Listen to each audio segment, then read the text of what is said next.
Okay, good morning to one and all. Today we are going to start the new unit of the analytical.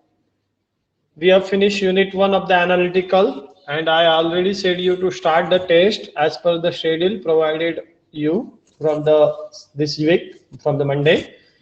Okay, tomorrow will be the test on the analytical will be there. We have to start with the unit 2. Unit 2 is nothing but your the classical methods of the analysis. Generally we have to talk about the titration. In that we have to see the different types of the titration, redox and complexometric titration we have to see. Okay, just I'm sharing the screen and we will see one by one thing.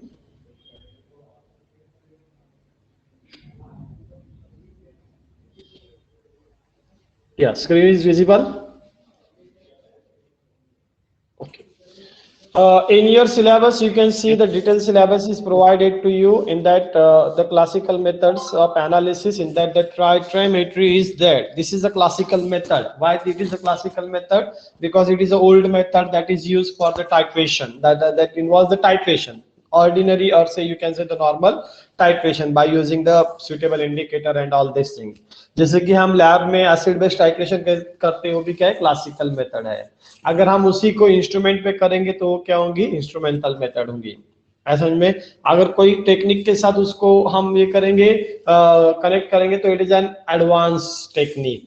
ऐसे में अगर और एक दूसरे के साथ एक instrument दूसरे इंस्ट्रूमेंट के साथ या एक टेक्निक दूसरे टेक्निक के साथ कनेक्ट करेंगे तो उसे कहते हैं हाइपेनेटेड टेक्निक्स. ओके, तो ये क्लासिकल मेथड्स इसलिए है क्योंकि ये ऑर्डिनरी है, नॉर्मल मेथड जैसे कि हम लैब में परफॉर्म करते हैं by using the burette and all this things. Okay, here we have to talk about important thing is what is the redox.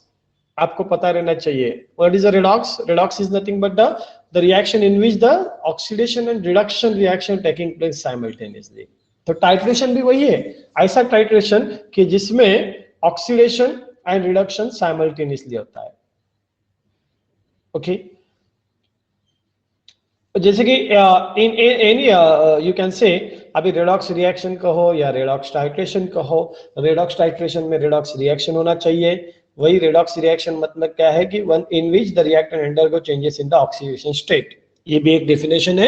या you can say that the reaction in which the oxidation and reduction reaction taking place simultaneously. It is an again valid definition. अभी definition आप बोलेंगे notes में ऐसी दी है, you can remember on your own. आपको जिस तरह से ध्यान में रहता है आप उस तरह से ध्यान में रख सकते हैं. तो इंपॉर्टेंट क्या है यहाँ पे कि यहाँ पे ऑक्सीडेशन रिडक्शन होता है. में ये इंपॉर्टेंट है, that come for the MCQ purpose also. In any reaction, oxidation cannot take place in the absence of the reduction or vice versa. And the total number of the electrons lost must equal to the total number of electrons gain. मतलब जितने electron loss होते हैं उतने electrons क्या होना चाहिए, gain होना चाहिए. This is an about the redox reaction. What is oxidizing agent and what is the reducing agent? आपका कंफ्यूजन रहता है, हम सबका कंफ्यूजन रहता है, इसको अच्छे से ध्यान में रखना है. देखो जो सब्सटेंस क्या डिक्रीज करता है, डिक्रीजेस इन ऑक्सीडेशन स्टेट, उसे ऑक्सीडाइजिंग एजेंट कहते हैं. और जिसका ऑक्सीडेशन स्टेट बढ़ता है उसे कहते हैं रिड्यूसिंग एजेंट. समझो, oxidising agent and reducing agent, don't confuse in between that. अभी यहाँ पे एक एग्जांपल दिया आपको, ये आपका है C4 plus plus Fe2 plus C3 plus plus Fe3 plus. इसका नाम कौन बताएगा मेरे को? C4 प्लस को क्या बोलते हैं, Fe2 प्लस को क्या बोलते हैं? Tell me fast.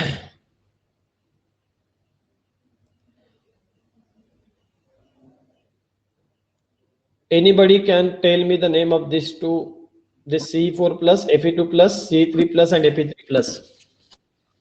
Yes, please. Hello.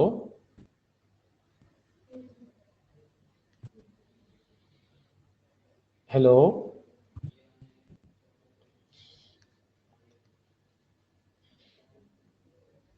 अरे बताओ कौन बता रहा है?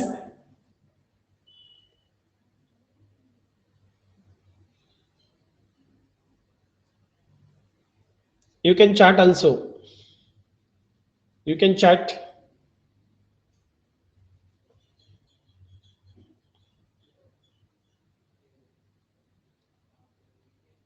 Hello. Hello, I'm audible.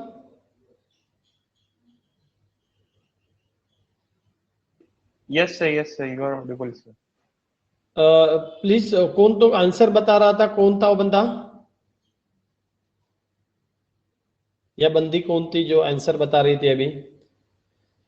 Ap2 plus और Ap3 प्लस का नाम बताओ मेरे को. C4 plus and ferrous, Fe2 plus ferrous iron, ferrous ion and Fe और plus ferric ion. कौन है, उमर है क्या? हाँ, तो अच्छा, क्या ऐसे क्या वो आवाज बैठी है कि क्या? ओके, तो C4 हाँ, प्लस क्या है? C4 प्लस क्या है? फेरियम,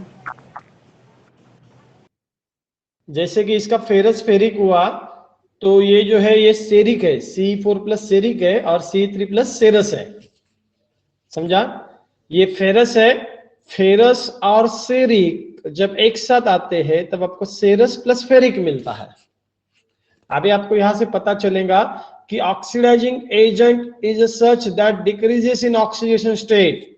अब ये C4 प्लस का जो नंबर है 4 plus, that getting reduce, decrease हुआ एक से, और इसका एक से बड़ा असल में, इसलिए ये रिड्यूसिंग एजेंट हुआ और ये ऑक्सीडाइजिंग एजेंट हुआ. Got that point? समझ में आया? Hello. yes sir. Okay. Now, in this lesson, we have to study about this titration, redox titration, their titration curve, and calculation of the E system in the aqueous medium. मतलब E system मतलब theoretical value निकालनी है. Okay, किसकी? EMF की और से E cell की. The potential is related to the concentration through the Nernst equation. आपको ध्यान में रखना है कि रिडॉक्स टाइट्रेशन में हम लोग क्या करने वाले हैं, जो पोटेंशियल है उसको कॉन्सेंट्रेशन से रिलेट करते हैं by using the Nernst equation. A redox titration curve is a plot of क्या है, तो potential versus volume of titrant. मगर वॉल्यूम ऑफ टाइट्रेंट में क्या रहेगा, that may be the oxidising agent और से reducing agent, that you have to remember. Redox titration reactions can be classified into the two main groups. यहाँ पे titration where H3O plus or OH minus do not participate directly in the redox reaction. Example है titration of the Fe2 plus and Steric 4 plus, or titration where the H3O plus or OH minus do participate directly in the redox reaction. Titration of the ferrous ions with the MnO4 ion. Permanganate ions. MnO4 is nothing but the permanganate. KMnO4 is nothing but potassium permanganate. वहां से potassium चला गया तो it is only the permanganate, that you have to remember. Okay. Titration curve of one electron system and titration curve of the multi-electron system. That the two main titration curves are there in the redox titration.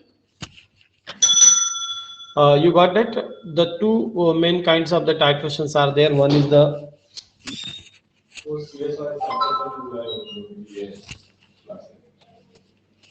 मस्ती कर रहे हो आप. Okay.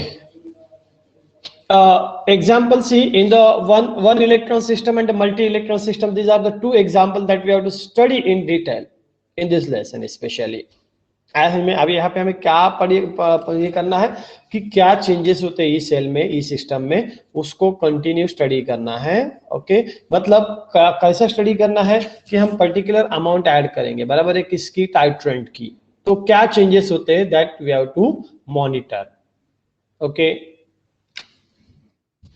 Example दिया आपको, titration of Fe2 plus and C4 plus, मतलब क्या? Ferrous and ceric titration है.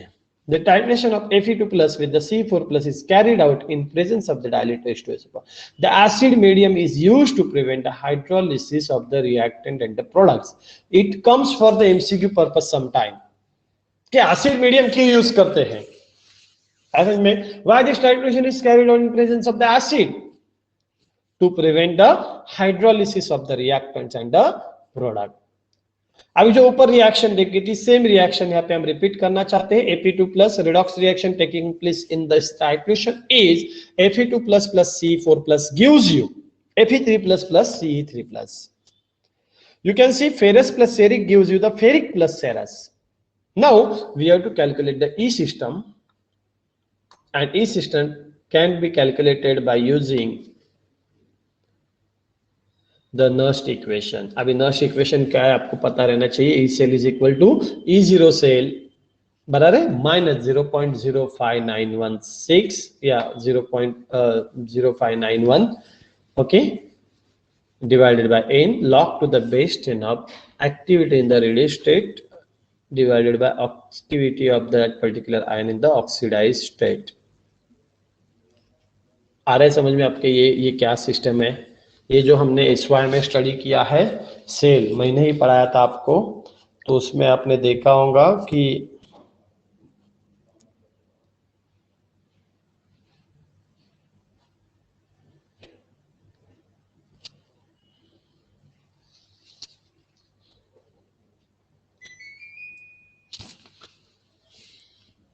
here 16 should be there, that 0.05916 okay the correction okay.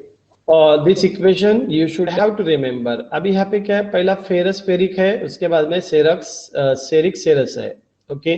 तो ये जो है that you have to remember ceric ceric ceric cerous क्या है that you have to remember okay. मतलब कन्वर्जन जस्ट उसकी ऑक्सीडेशन स्टेट चेंज होने के बाद हम उसे सेरक को सेरिक सेरस सेरस से सेरिक पहले सेरिक है उसका सेरस में कन्वर्जन होता है, फेरस का फेरिक में कन्वर्जन होता है. Now consider the titration. अभी यहाँ पे आपको एग्जांपल लेना है 10 cm³ ऑफ द 0.1 नॉर्मल और से molar Fe2 plus solution with 0.1 molar C4 plus ion solution in presence of the 4 normal H2SO4. Now we have to see the following stages. अभी यहाँ पे हमें कितने स्टेजेस कंसीडर करनी है. Initial stage, potential before the equivalence point, potential at the equivalence point and potential after the equivalence point. अभी equivalence point क्या होता है, जैसे कि मैंने बताया इंस्ट्रूमेंटल एनालिसिस से, जैसे कि पोटेंशियोमीटर यूज करेंगे तो वहाँ पे हमारा जो एंड पॉइंट रहता है उसे हम क्या कंसीडर करते हैं, इक्विवेलेंस पॉइंट. ऐसे में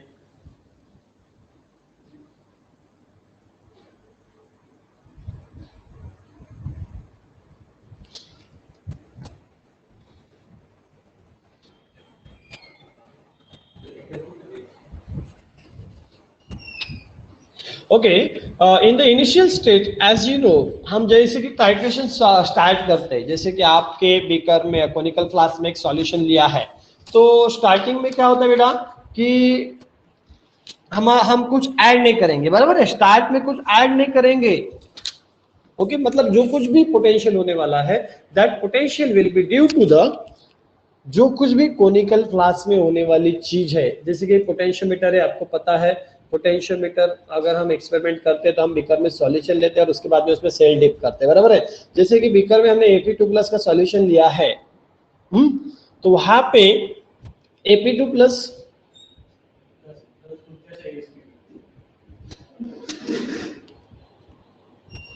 तो इनिशियल जब हम सॉल्यूशन लेते हैं in the beaker Fe2 plus का सॉल्यूशन लिया है तो वहां पे जैसे कि हम बताते हैं कि हवा है, ऑक्सीजन चालू रहता है, एयर है, एयर में ऑक्सीजन रहता है, उसकी वजह से वहाँ पे ऑक्सीडेशन हो सकता है. मतलब वहाँ पे जो कुछ भी ट्रेसेस रहेंगे Fe3 प्लस के प्रेजेंट रह सकते हैं और जो कुछ भी EMF आने वाला है वो उसकी वजह से आने वाला है. And whatever the amount of that Fe3 plus is there is not known and likely to be very small and indefinite. Hence the calculation of the initial potential is insignificant. Initial stage का potential calculate नहीं कर रहे, तो हम क्या करने वाले अभी potential before the equivalence point. यहाँ पे हम 4-5 एग्जांपल देखने वाले. You can take the 1 cm³. अभी एग्जाम में आता है अलग अलग एग्जांपल आते हैं तो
ओके, सी इनिशियल का तो पता चला आपको कि no potential, I potential before the equivalence point. अभी हम क्या करने वाले, 1 cm cube of the 0.1 normal और से molar C4 plus ion solution will be added.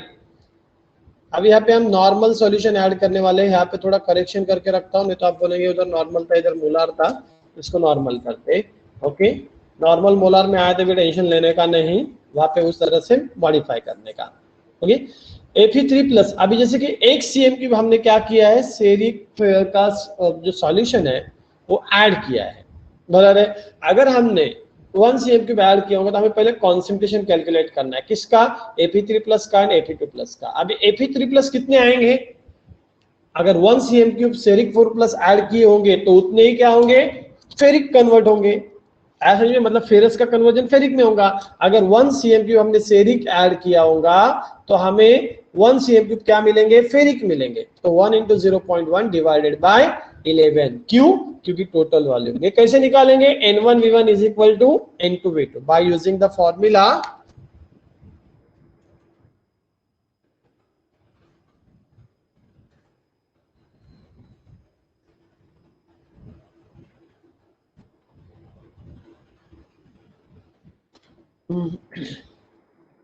ये पता है ना सबको, फॉर्मूला टाइट्रेशन में यूज किया है आपने, जिसको नहीं पता उसके लिए मैंने यहाँ पे ऐड किया।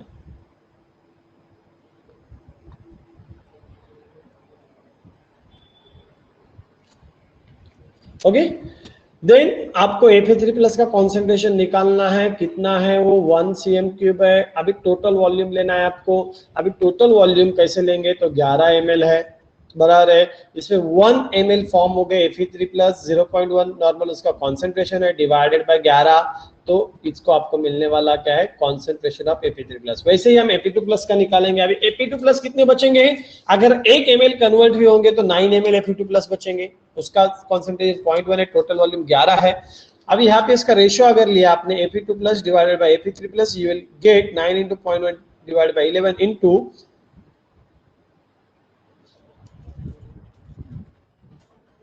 11 divided by 1 into 0.9।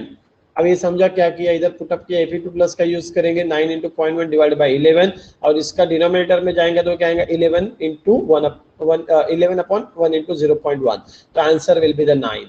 By applying the Nernst equation at 298 Kelvin, E system is equal to E0 Fe2 plus Fe3 plus minus 0.05916 log to the base 10 Fe2 plus divided by Fe3 plus, activity of Fe2 plus divided by Fe3 plus। Okay, ये n कितना है, number of electrons only 1, Q1 है, क्योंकि आपको पता चला होगा कि नंबर ऑफ इलेक्ट्रॉन्स, यहाँ पे रिएक्शन के यहाँ पे लिख के रखता हूँ, नहीं तो you will gate again confuse.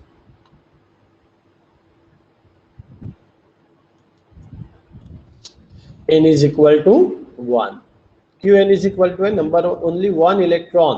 अभी हम यहाँ पे देख रहे क्या है, 1 इलेक्ट्रॉन सिस्टम देख रहे हैं, और यहाँ से ऑक्सीडेशन स्टेट कितने से कम हो रहा है, x से, बढ़ रहा है कितने से, x से, इसलिए नंबर ऑफ इलेक्ट्रॉन 1 है। Okay, then E system you can put this value, आप इसमें ये जो है ये स्टैंडर्ड वैल्यू दी रहती है 0.771, oxidation standard oxidation potential of this ion is 0.771 volt. अब यहाँ पे हम n के जगह 1 पुट करेंगे, ये रेशियो के जगह पे 9 पुट अप करेंगे, सॉल्व करेंगे तो आपको ई सिस्टम मिलने वाला कितना है, दैट इज 0.715 वोल्ट। ऐसे हम 3 cm क्यूब के लिए कैलकुलेट करेंगे। ओके, 3 cm क्यूब के लिए अब जब कैलकुलेट करेंगे तो यहाँ पे आपको पता चलेगा कि Fe3 प्लस कितने फॉर्म होंगे, 3 फॉर्म होंगे, टोटल वॉल्यूम 13 हो जाएगा। Fe2 प्लस कम कितने हो जाएंगे, 3 से कम होंगे, तो बचेंगे कितने, 7। ओके, तो उसका फिर से रेशियो लेंगे, तो इसका आंसर जो आपका आने वाला है, अभी यहाँ पे देखो, 7 इंटू 0.1, 3 इंटू 0.1, तो 7/3 बचते हैं आपके इधर।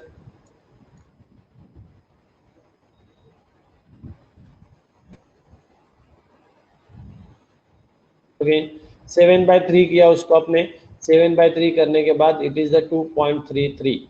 Okay, by applying the Nernst equation at 298 kelvin, again सब सब्स्टिट्यूट करेंगे, वहां पे ये जो रेशियो है इसकी जगह पे 2.33 करेंगे, इसका लॉग देखेंगे। After solving this you will get an E system is equal to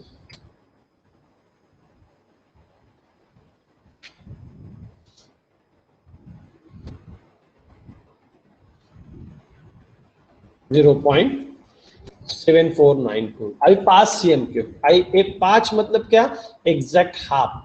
अभी एक ध्यान में रखना है, अगर हमने 10 ml Fe2+ का सॉल्यूशन लिया है तो उसे Fe3+ 10 ml होने के लिए लगने वाला वॉल्यूम कितना लगेगा, 10 ही लगेगा। सेरिक का वैल्यूम कितना लगेगा, 10 ml लगेगा। तो ये क्या हुआ, एग्जैक्ट हाफ इक्विवेलेंस पॉइंट हुआ जब सेम कॉन्सेंट्रेशन रहता है। जैसे कि 0.1 नॉर्मल सक्सिनिक एसिड है और 0.1 नॉर्मल NaOH है। अगर वो 10 ml आपने सक्सिनिक एसिड लिया है तो उसको टाइट्रेट करने के लिए लगने वाला सक्सिनिक एसिड का वॉल्यूम भी कितना रहने वाला है, 10 ml रहेगा। आया समझ में? देन 5 cm क्यूब का लेंगे। 5 cm cube once you solve you will get an answer. Okay, इसको आप फिर से सब्स्टिट्यूट करेंगे। सब्स्टिट्यूट करने के बाद ये 1 आएगा, 1 का लॉग देखेंगे तो इसका आंसर जो रहने वाला है, जब हाफ इक्विवेलेंस पॉइंट रहता है तब जो ये में पाने वाला है वो एग्जैक्ट स्टैंडर्ड ऑक्सीडेशन पोटेंशियल इतना होता है। Okay, remaining part we will see in the tomorrow's lecture.